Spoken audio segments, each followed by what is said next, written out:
मैं आप लोगों के लिए रोमांटिक से भरी दिल को छू लेने वाली हिंदी स्टोरी लाती हूँ। सब्सक्राइब कर लिया करो। बहुत से लोग भूत की कहानियाँ पढ़ते हैं क्योंकि उनमें भूतिया कहानियाँ को लेकर बहुत रुचि होती है।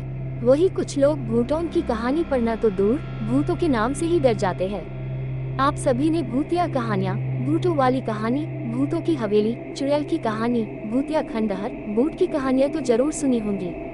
आज हम आपको अच्छे भूत की कहानी सुनाएंगे। सभी भूत बुरे नहीं होते, कुछ आत्माएं अच्छी भी होती है। ये कहानी एक भूतिया खंडहर के बारे में है, लेकिन खंडहर कोई भूतिया किला या भूतिया महल नहीं है, बल्कि सैनिकों का हॉस्पिटल है जो आज जंगल में खंडहर बना हुआ है। क्या है भूतिया खंडहर की कहानियाँ? भूतिया खंडार, भूतों की हवेली की कहानी। Ghost stories in Hindi. भूतिया कहानी, भूतिया खंडहर की कहानी। भूतिया खंडहर की कहानी, मजेदार भूत की कहानी। यह बात उन दिनों की है जब मैं कॉलेज में था। कॉलेज की ओर से हम सभी कैंप करने के लिए एक जंगल में गए थे। उन दिनों हल्की ठंड थी। हम सब ने पूरी रात कैंप फायर के साथ डांस करने और गाने आदि का प्रोग्राम तय किया। मुझे और मेरे सभी साथियों को कैंप आग जलाने के लिए लकड़ियां लाने का काम सौंपा गया। हम सब साथ निकले थे, लेकिन मैं जंगल के प्राकृतिक सौंदर्य में भटकता हुआ अकेले ही बहुत दूर निकल गया था। अचानक आसमान बादलों से भर गया और भारी गर्जना के साथ बारिश होने लगी। बारिश तेज हो लगी तो मैंने पेड़ के नीचे खड़ा रहना सही नहीं समझा और आसपास किसी घर की तलाश करने लगा। तभी कुछ दूर लाल ईंटों से बना एक शानदार घर दिखाई दिया। घर बारिश से पूरी धुल चुका था। ऐसा लग रहा था जैसे उस घर में ढेर सारे लोग रहते हैं। मैं तेजी से भागता हुआ उस बिल्डिंग में घुस गया और सामने से आती हुई एक खूबसूरत नर्स से टकराते टकराते बचा। नर्स ने मुझे घूर कर देखते हुए कहा, बहुत ज्यादा भीग गए हो, सर्दी लग जाएगी। उधर बाईं तरफ एक स्टोर रूम है, वहाँ जो भी मिले उससे कहना सिस्टर जूलिया ने सूखे और साफ कपड़े मुझे देने को कहा है, वह तुम्हें कपड़े दे देगा। मैं हक्का बक्का मुंह फाड़े सिस्टर जूलिया को देखता रहा। मुझे समझ नहीं आया कि मैं क्या करूं। मेरी स्थिति देखकर सिस्टर जूलिया खिलखिलाकर हंस पड़ी और बोली, पहले तो तुम अपना मुंह बंद करो वरना मुंह में मच्छर घुस जाएंगे, और अब जाकर जैसा कहा है वैसा करो। मैंने हल्के से हाथ में सर हिला। सिस्टर जूलिया की बताई दिशा में जाने को मुड़ गया। अभी कुछ 10 कदम ही चला था कि किसी ने मेरे कंधे पर किसी ने हाथ रखा। मैं चौंक कर पीछे मुड़ा और मेरे सामने आर्मी की वर्दी में मुस्कुराता हुआ एक युवक खड़ा था।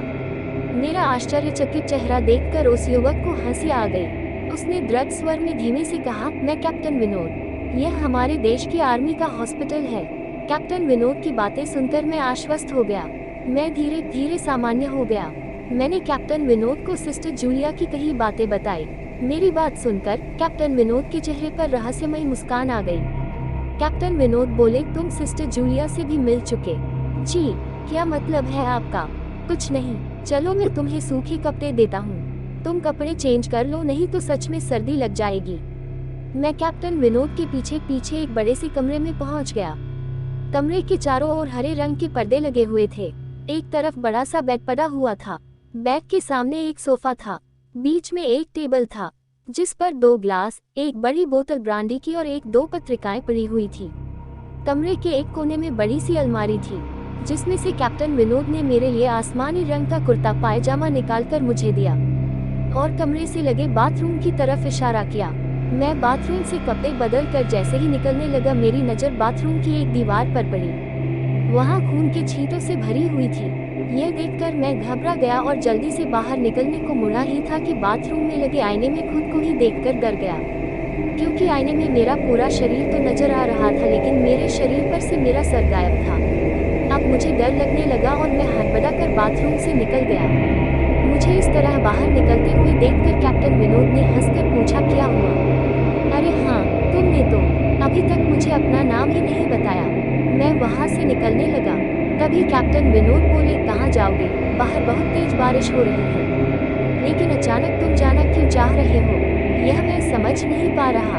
मैंने कैप्टन विनोद से कहा, आपकी बाथरूम की पूरी दीवार खून के छींटों से भरी हुई है और बाथरूम में लगा आईना भी कुछ अजीब है।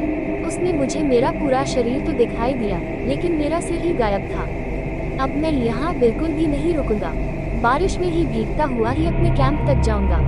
यह कहते हुए मैं कमरे से बाहर जाने वाले दरवाजे की तरफ बढ़ने लगा। रुको!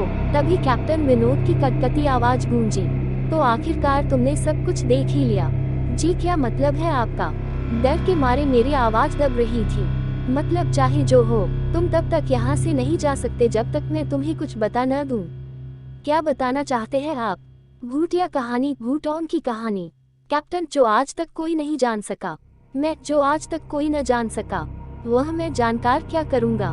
प्लीज अब मुझे जाने दें। मैं डर से रुआंसा हो गया। इसे भी पढ़े।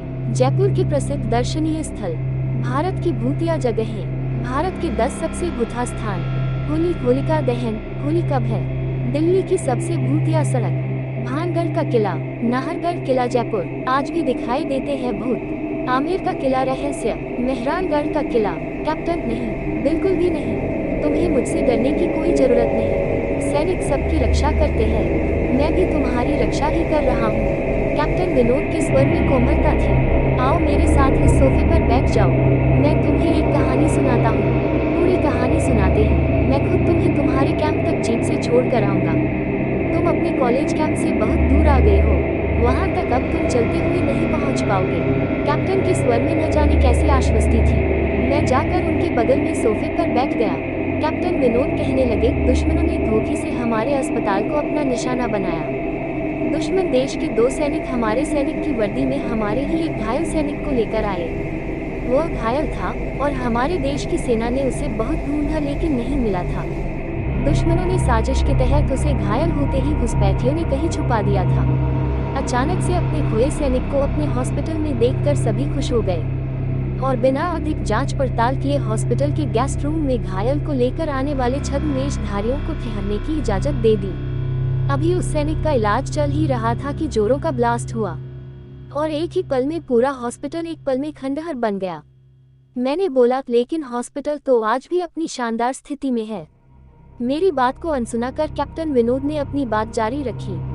कोई नहीं बचा उस ब्लास्ट में। दीवार पर पड़े खून के छींटे भी उस ब्लास्ट में मारे हॉस्पिटल के कर्मचारियों के हैं। मैंने फिर कहा, था पर यह हॉस्पिटल तो मुझे खंडहर नहीं दिख रहा। जवाब में कैप्टन विनोद के चेहरे पर रहस्यमयी मुस्कान फैल गई और उनका चेहरा अजीब से भावों से भर गया। मैं उनके चेहरे को देखकर अंदर तक दहल गया। फिर भी मैंने हिम्मत करके पूछा, आप ब्लास्ट में बच कैसे गए? मेरी बात सुनते ही कैप्टन ठहाका लगाकर हंस पड़े और मुझ पर एक भरपूर नजर डालते हुए कहा, यह कहानी आज से मात्र 10 साल पहले की है। मैं तो आज से 50 साल पहले ही मर चुका हूँ। इसके आगे उन्होंने क्या कहा मुझे कुछ नहीं मालूम। मुझे अपने चेहरे पर पीलेपन का एहसास हुआ तो मैं जैसे नींद से जागा। मेरे सभी सहपाठी और टीचर मेरे चारों तरफ खड़े थे। जैसे ही मैंने आँख खोली, मेरे सर ने कहा, शुक्र है तुम्हें होश आ गया। मैंने बोला, तो क्या मैं बेहोश था? टीचर, हाँ, तुम जंगल में न जाने कहाँ भटक गए थे। जब सभी वापस लौट आए और तुम नहीं आए तो हम सभी मिलकर तुम्हें ढूंढने निकल गए। बहुत दूर जाने के बाद हमें एक जीप आती दिखाई दी जिसमें एक आर्मी अफसर तुम्हें पीछे की सीट पर सुलाए हुए हमारे कैंप को ढूंढते हुए आ रहे थे। उन्होंने हम सबको भी अपनी जीप पर बैठाया और कैंप तक छोड़कर वापस गए। हमने उन्हें रोकने की बहुत कोशिश की लेकिन वे यह कहते हुए चले गए कि अभी नहीं रुक सकता, एक जरूरी काम है। जब हमने उनको तुम्हारे बेहोश होने और उन तक तुम्हारे पहुंचने के बारे में पूछा तो बोले, सोमेश ही सारी बात बताएगा और जो भी बताएगा वह एक एक अक्षर सच होगा। सब उत्सुकता से मेरी ओर देखने लगे। मैंने धीमे स्वर में पूछा, क्या उनका नाम कैप्टन विनोद था? सर ने हाँ में सर हिलाया। मैंने सबको उधर चलने को कहा जहाँ से सभी ने कैप्टन को आते हुए देखा था। पहले तो सर जाने को तैयार नहीं हुए लेकिन मेरे बहुत कहने पर वे मान गए। सुबह होते ही हम उधर गए। मैं उस जगह पर पहुंचकर आश्चर्यचकित हो गया क्योंकि वहाँ एक अधजला खंडहर था। वहीं पर एक टूटे पत्थर पर लिखा था, आर्मी हॉस्पिटल। मैंने सभी को पूरी बात बताई। यहाँ पर आप हिंदी कहानियाँ, भूतिया कहानियाँ, असली की भूतिया कहानियाँ, श्रापित भूतिया गांव की कहानी पढ़ सकते हैं। फ्रेंड्स, हमें उम्मीद है आपको यह भूतों की कहानी पसंद आई होगी।